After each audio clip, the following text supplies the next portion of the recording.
Hey, it's Kris Benson from Reliant Real Estate. Welcome to video number 6 on our real estate educational series. Today we're going to be talking about what a syndicate is and why there are real estate syndications. And by the end of this video, I want to also give you some tips where you can use while you're evaluating individual real estate investment opportunities, specifically around finding out some information about the sponsor of those opportunities. So as we had started in the beginning, I think our investors make a decision on whether or not they want to be a passive investor or a direct investor. And I think this video is probably for our passive investors who are looking into passive investing with a real estate operator through a syndication. And so let's just walk through what that is. I know we've talked about it through the videos a little bit, but we'll get into it in a little bit more depth. All a syndicate is a alliance between a number of individuals for the purposes of essentially handling a large transaction that each individual couldn't do on their own. So it allows investors to, or individuals or investors, to both pool their money and capital, but also help diversify the risk across multiple people as well. And I like to think about the best example of a syndication. It doesn't have to necessarily be real estate. We mentioned this in a previous video, but a commercial airline flight is a syndication, right?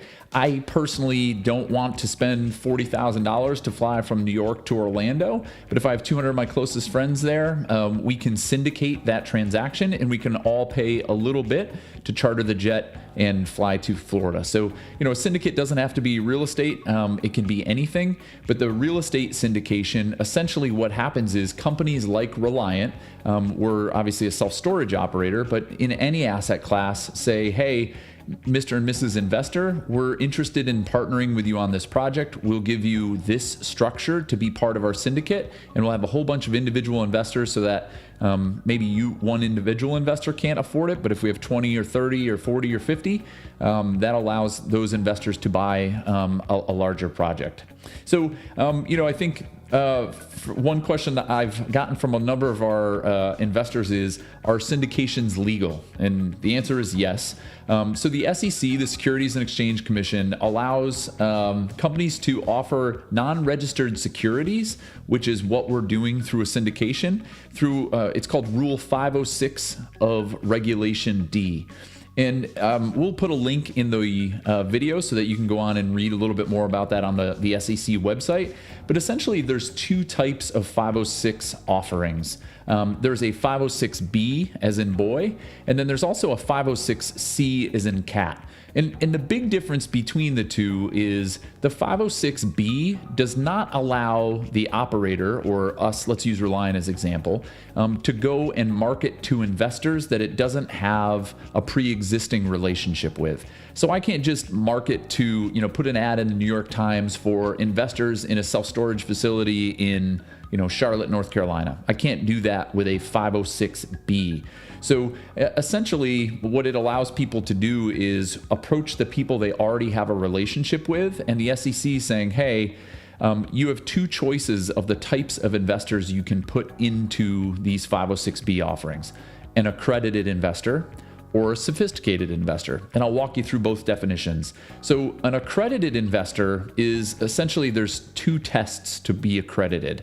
One is a net worth test, which means you have to have a net worth of over $1 million, excluding your primary residence, to qualify as an accredited investor. Or the income test is you have to essentially make $200,000 a year for the last 2 years and expect to make that for the future if you have a single income. And if you have a dual income, then it's $300,000 a year for the last 2 years and expect to make that for the future. And essentially what the SEC is trying to protect against is investors getting bilked out of their money. So, if you have the ability to make $200,000 or $300,000 a year, or you have a net worth over $1 million, the SEC is saying, hey, you probably know what you're getting into. So with a 506B, just to review, we can have accredited investors or sophisticated investors. Sophisticated investors is a little bit more ambiguous. Basically, you have to prove that even though you may not hit the net worth test or the income test, you have to prove that you have an understanding in financial matters to be considered a sophisticated investor. So again, 506B, no marketing, and we can do accredited or sophisticated investors.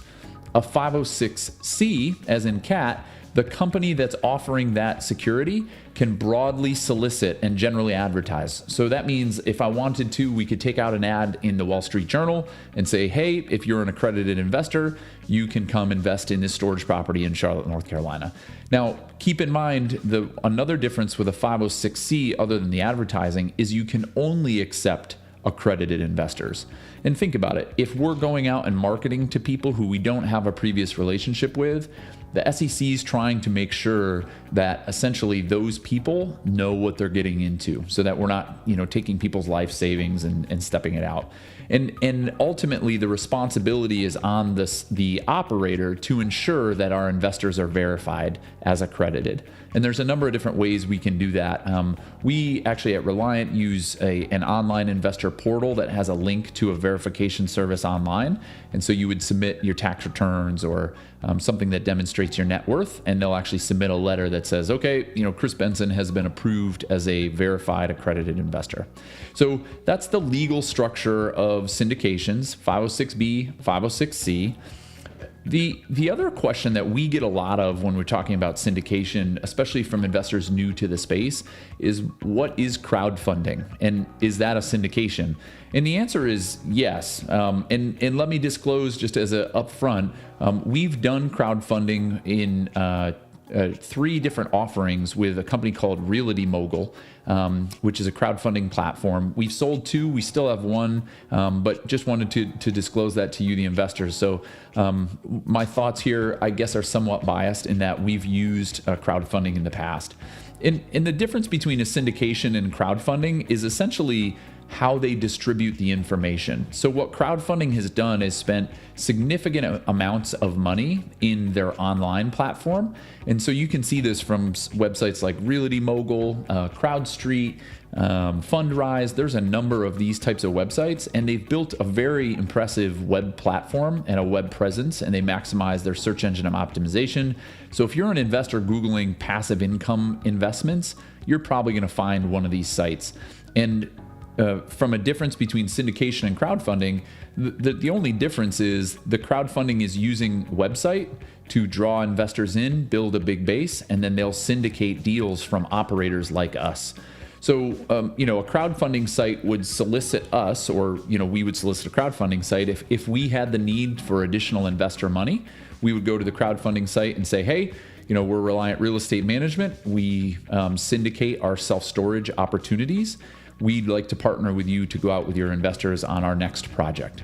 And so that's how it works. Crowdfunding is essentially connecting the gap between investors who are looking for passive real estate and operators like us who are looking for equity. I think there's definitely advantages and disadvantages to both. But the nice part about crowdfunding is the platforms themselves will do a lot of due diligence on the operator. So I just have a list here of a couple things: credit and criminal background checks on the sponsors or key members of the company that they're putting on their platform. They'll look at the market that you're investing in. Sometimes they'll do an actual on-site visit and go see the property before they put it on the platform. They'll do a review of the sponsor's track record and our reputation, and review the pro forma that we've put together, the assumptions, and make sure that we're not making any egregious assumptions. And so it gives real estate investors who maybe don't have a lot of experience on how to do that a little bit of advantage in that someone else is checking over their shoulder to make sure it's a good deal. I think I'll go through just the advantages and disadvantages of crowdfunding. I think one of the big advantages is diversification. So, myself as an investor, I can log into a platform, a crowdfunding platform, and essentially have access to multiple asset classes. I can see things from residential, self-storage, commercial, office. There are operators from each one of those, or from many different asset classes, all in one site. So if my goal is to create diversification in my portfolio, I can get it all from one space. And you can decide which projects you want to invest in. I think the other nice piece about it is, unlike a REIT, a publicly traded real estate investment trust, you get to choose which properties you're in. So you can say, hey, I like this apartment community in Alabama. I like this office complex in Phoenix, but I don't like, this self-storage facility in Atlanta. So it's not like you're investing in a fund and don't have any connection to the properties they're buying, you're actually choosing those. And then, I think the other big advantage is its convenience and access. You're on one online platform and you have the ability to access multiple operators all in one space. I think with everything, with good, there's some bad. And I would say the disadvantages to crowdfunding is it's more difficult to make the connection with the operator, the people who are actually running the business or doing the investment. And I'll speak from Reliant's perspective. I think a big thing as you guys are going out and evaluating real estate investments is having trust in the company that you're partnering with. And it's difficult to do that through the online platforms. There's a webinar with their team and they'll have some overview, but it's hard to get one-on-one time with them just because of the sheer numbers. And, I think it's difficult to ascertain who the people are that are running the business behind it. Now, that being said, the crowdfunding platform's incentive is to put good deals on their platform, or they're not going to have a business for very much longer. If they're putting out terrible investment opportunities that aren't producing returns, investors aren't going to do that anymore. But I think the incentive of the crowdfunding platform is one, that they want to build their business and put out good properties, but also how they get compensated typically is for the amount of equity they raise. And so they're not necessarily tied to the back end performance of the property, which, I'm a believer that incentives drive behavior. So it's important that if my win is tied to you winning, then I'm probably going to work really hard to win and we're both going to benefit. And, most of our crowdfunding platforms, and I can't speak for all of them, but I can speak for the ones that we've talked to, typically they're getting compensated by the amount of equity that they bring to the table. So their incentive isn't necessarily aligned with the investors, which the investors' incentive is to make sure that the operator performs so they get their money on the back end.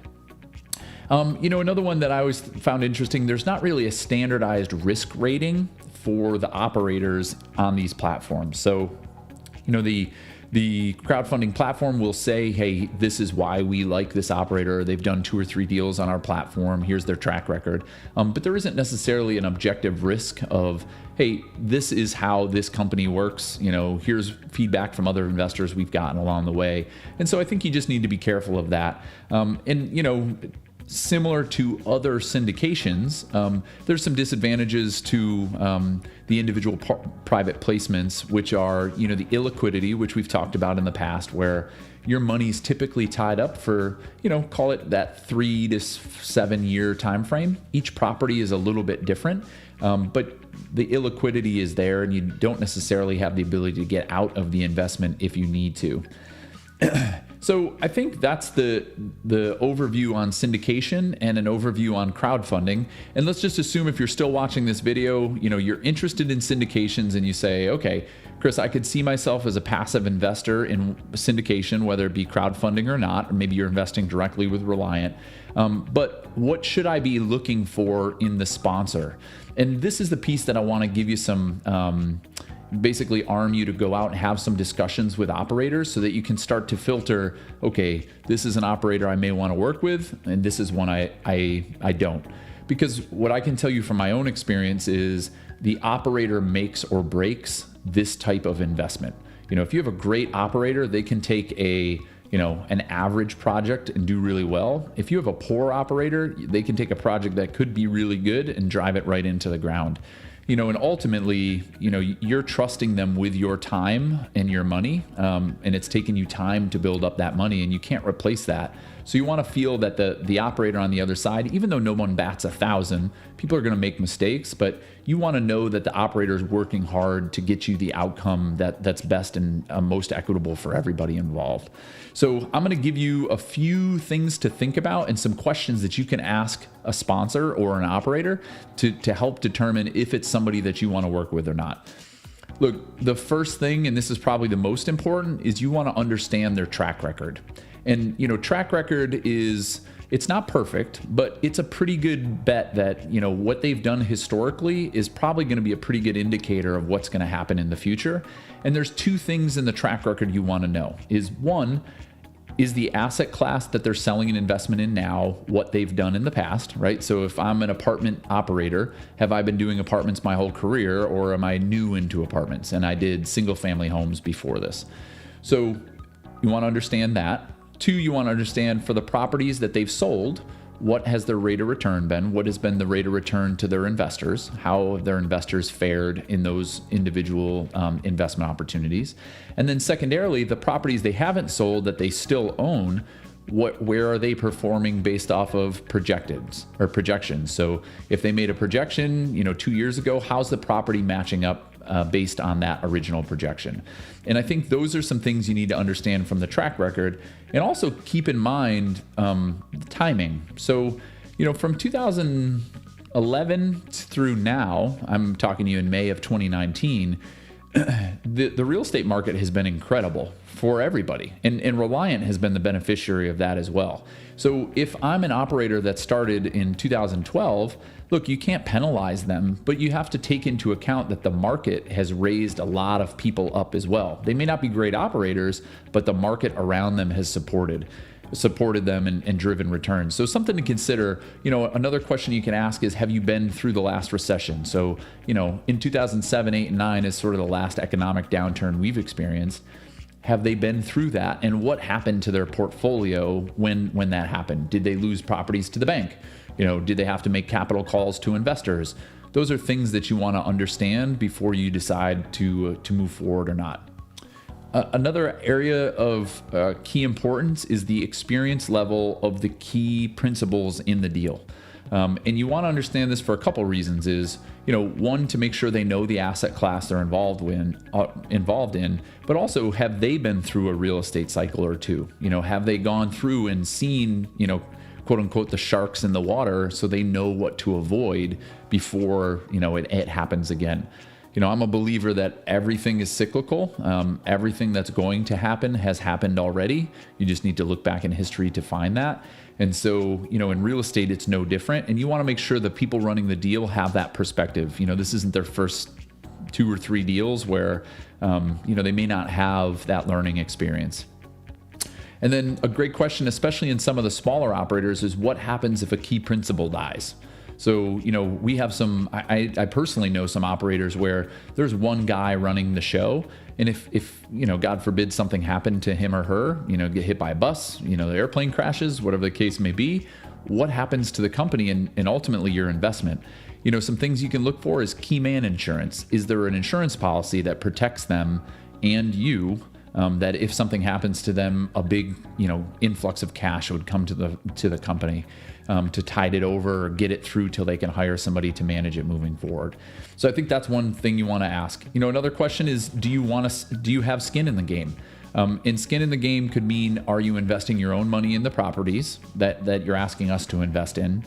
And the question is, if no, well then why would I invest in something you're not willing to? Another piece of skin in the game, I think, is the debt.